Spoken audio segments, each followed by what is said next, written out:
அலைக்கும் வரஹ்மத்துல்லாஹி வபரகாத்துஹு. இந்த உலகத்துல 1,24,000க்கும் மேற்பட்ட நபிமார்கள் வந்திருக்காங்க. அப்படி 1,24,000க்கும் மேற்பட்ட நபிமார்கள் வந்திருந்தாலும் இந்த குர்ஆன் ஷரீஃப்ல அல்லாஹ் தஆலா கூறிய நபிமார்கள்னா அது 25 பேர் மட்டும்தான். அப்படி அல்லாஹ் தஆலா குர்ஆன் ஷரீஃப்ல கூறிய நபிமார்களுள் ஒருவர் தான் நூஹ் அலைஹிஸ்ஸலாம். நம்ம அனைவருக்கும் தெரிஞ்சிருக்கும் நூஹ் அலைஹிஸ்ஸலாம் அவங்களுடைய வரலாறு.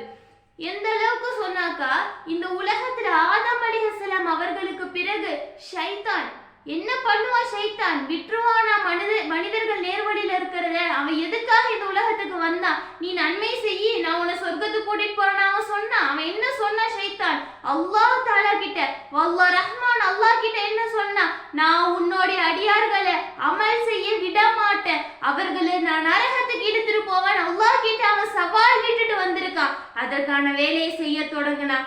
எப்படி சொல்றது? மனிதர்களை வழிக்கெடுக்க ஆரம்பிச்சான். இந்த முட்டாளான மனிதர்களும் அவனுடைய பேச்சை கேட்டு அவர்கள் வழிகெட ஆரம்பிச்சாங்க.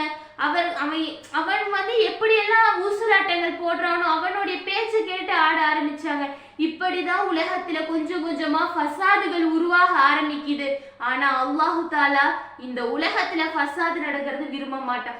அல்லாஹ் லா யுஹிப்பு ஃபசாத ஃபில் அர்தி, இந்த பூமியிலே குழப்பம் உண்டாகுவதை அல்லாஹ் ஒருபோதும் விரும்புவதில்லை. அப்ப அல்லாஹ் தஆலா என்ன பண்ணா? ஒரு அழகா ஒரு தூதரை அந்த கூட்டத்தின் பக்கம் அனுப்பி, இதுதான்ப்பா நல்லது அப்படின்னு சொல்லிட்டு அவர்களுக்கு ஒரு நேர்வழி காட்டணும். ஏன்னா அல்லாஹ் தஆலா ரொம்ப இரக்கமுடையவன். ஒவ்வொரு மனிதர் மீதும் அவன் படைத்த அடியார்கள் மீதும் ரொம்ப இரக்கமுள்ளவன் அல்லாஹ் தஆலா. 70 தாய்க்கு சமமான அல்லாஹ் தஆலா அவர்களுக்கு ஒரு நல்ல ஒரு தூதர் அனுப்பலான்னு சொல்லிட்டு அல்லாஹ் நாடுறான்.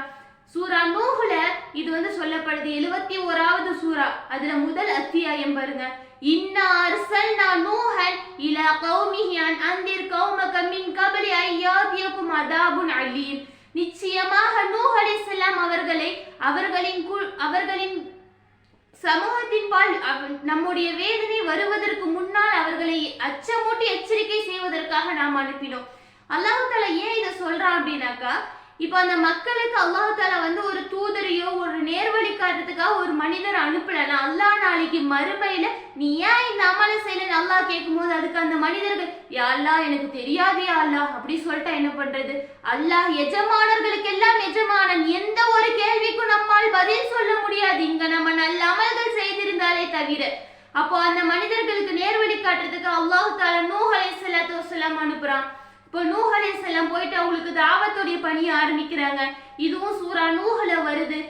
நூஹ் அலைஹிஸ்ஸலாம் சொல்றாங்க, قال يا قوم إني لكم نذير مبين, நிச்சயமாக நான் உங்களுக்கு தெளிவான எச்சரிக்கை செய்யக்கூடியவனாக இருக்கிறேன். இப்படி அவர்கள் தாவத்துடைய பணியிலே இருக்காங்க. எந்த அளவுக்கு சொன்னாக்கா, அவர்களுக்கு ரொம்ப கேலி கிண்டல் செய்ய ஆரம்பிச்சிடுறாங்க. அதாவது நூஹ் அலைஹிஸ்ஸலாம் பார்த்து இவர் ஒரு ஷஃபியத், பைத்தியக்காரர், மஜ்னூன் இப்படி எல்லாம் சொல்லிட்டு அவரை கேலி கிண்டல் செய்யறாங்க. ஆனா நூஹ் அலைஹிஸ்ஸலாத்து வஸ்ஸலாம் ரொம்ப பொறுமையா இருக்காங்க. ஏன்னா இது அல்லாஹ்வுடைய வேதம். இப்படியே ரொம்ப வருடங்கள் கழியுது. எந்த அளவுக்கு சொன்னாக்கா, நம்ம ஒருத்தர்கிட்ட ஒரு விஷயம் சொல்றேன்னா எவ்வளவு முறை சொல்லுவோம்? ஒரு முறை சொல்லுவோம், 2 முறை சொல்லுவோம். அதை விட கேட்கலன்னா நமக்கு என்ன, நம்ம விட்டுருவோம். ஆனா நூஹ் அலைஹிஸ்ஸலாம் அவர்களுடைய உம்மத்திற்கு தாவத் கொடுத்தார்களே, அந்த ஆண்டு எத்தனை தெரியுமா? சுபஹானல்லாஹ். 1 வருஷம் இல்ல, 2 வருஷம் இல்ல, 10 வருஷம் இல்ல, 20 வருஷம் இல்ல, 100 வருஷம் இல்ல, 200 வருஷம் இல்ல, 950 ஆண்டுகள் தன்னுடைய சமூகத்துக்கு அழைப்பு கொடுத்தாங்க.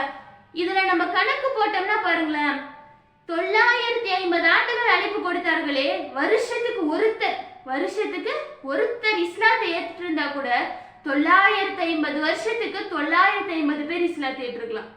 நினைச்சு பாருங்க. ஆனா அவர்கள் அந்த கடைசியா இருந்த முஃமின்களுடைய அளவுனாக்கா வெறும் 66 பேர். எத்தனை? 66 பேர். கை விரல் விட்டு எண்ணிடலாம். பாருங்க எந்த அளவுக்கு அந்த மக்கள் வழிகேட்டுல இருந்திருக்காங்க. ஒரு நபி அவங்களை அல்லாஹ் தஆலா அனுப்பியிருக்காங்க. அவர்களுடைய பேச்சுக்கு கேட்கல, இவ்வளவு வழிகேட்டுல இருந்தாங்க. அப்போ நூஹ் அலைஹிஸ்ஸலாம் ரொம்ப பொறுமையா இருக்காங்க. 950 வருஷம் நம்மளால நினைச்சு கூட நம்மளுடைய வாழ்நாள் கூட அவ்வளவு வராது. தாவத்துடைய பணியை மட்டும் நூஹ் அலைஹிஸ்ஸலாம் 950 ஆண்டுகள் கொடுத்திருக்காங்கன்னா சுபஹானல்லாஹ், எவ்வளவு பொறுமையுடையவரா நூஹ் அலைஹிஸ்ஸலாம் இருந்திருப்பாங்க நினைச்சு பாருங்க. அப்போ ரொம்ப காலகட்டம் ஆகுது. அப்போ நூஹ் அலைஹிஸ்ஸலாமுக்கு ஒரு பயம் வருது. இருக்கிறது அந்த 66 பேர். இவர்களும் அந்த வழிகேட்டுல இருக்கவங்க இவர்களே வழிகெடுத்து விடக்கூடாதுன்னு சொல்லிட்டு அவங்க பயந்து, அப்போ நூஹ் அலைஹிஸ்ஸலாம் தன்னுடைய இரு கரங்களை ஏந்தி அல்லாஹ் கிட்ட துவா செய்யறாங்க. என்ன துவா? அதாவது பொதுவாகவே நபிமார்களுக்கு என்ன ஒரு துவா அருளப்படும். இந்த துவா கேட்டா அவங்க என்ன துவா கேட்டாலும் அல்லாஹ் தஆலா வந்து அந்த ஒரு துவா, அந்த ஒரு ஸ்பெஷல் துவா மாதிரி நபிமார்களுக்கு வந்து கொடுக்கப்பட்டிருக்கும். அப்படி வந்து நூஹ் அலைஹிஸ்ஸலாம் அவர்களும் ஒரு நபி தானே, அவர்களுக்கும் அந்த துவா கொடுக்கப்பட்டது. அப்ப நூஹ் அலைஹிஸ்ஸலாம் அந்த துவாவை வந்து கேட்கிறாங்க, இரு கரங்களை ஏந்தி, யா ரப்பி, என்னுடைய இறைவா, இந்த பூமியிலே எந்த ஒரு நிராகரிப்பாளரையும் விட்டு விடாதேன்னு சொல்றாங்க. சுபஹானல்லாஹ், பாருங்க, நிராகரிப்பாளர் யாரையும் விட்டுடாதுன்னு சொல்றாங்க.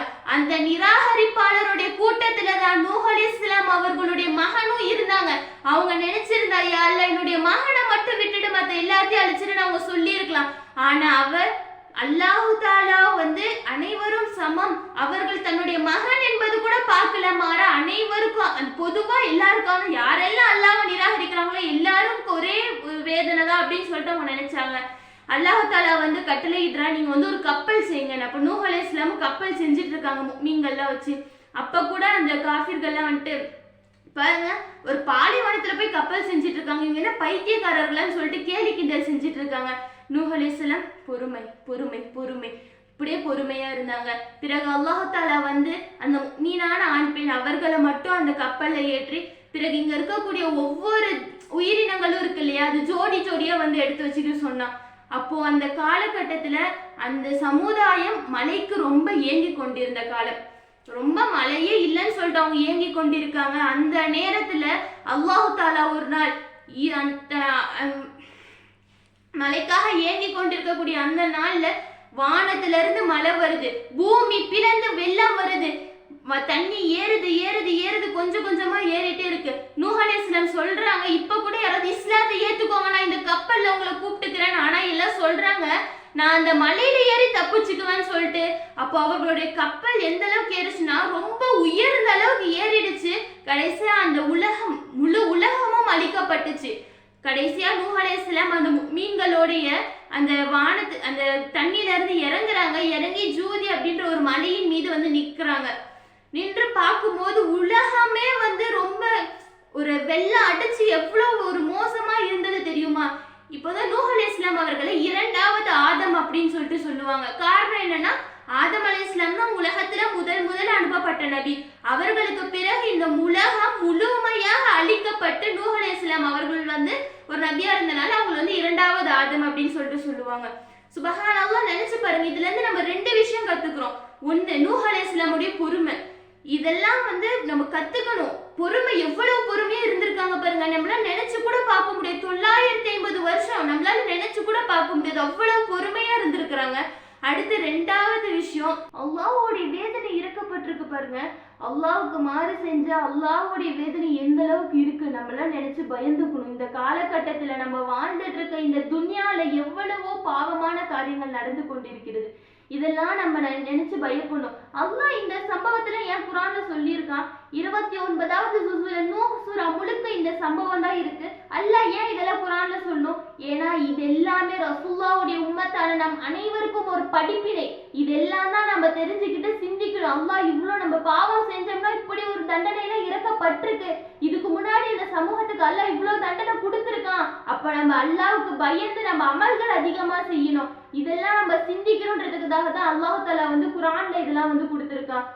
இன்ஷா அல்லாஹ், எவ்வளவு சுப்ஹானல்லாஹ், நினைச்சு பாருங்க, நூஹ் அலைஹிஸ்ஸலாம் எவ்வளவு பொறுமையா இருந்திருக்காங்க.